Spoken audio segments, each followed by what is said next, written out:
kisah hawaasa muslimaa. Assalamualaikum warahmatullahi wabarakatuh. Kan isiniin jauh syifaa'un linnaas.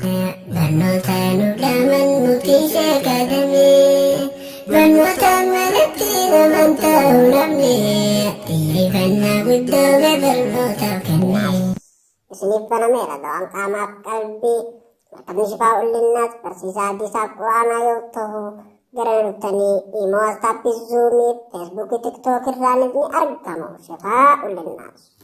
Garee Islaamaatii Shifaa'un Linnaas.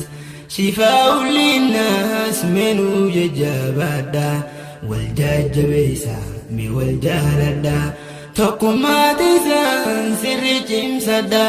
Tokkummaa teessan sirri cimsadha.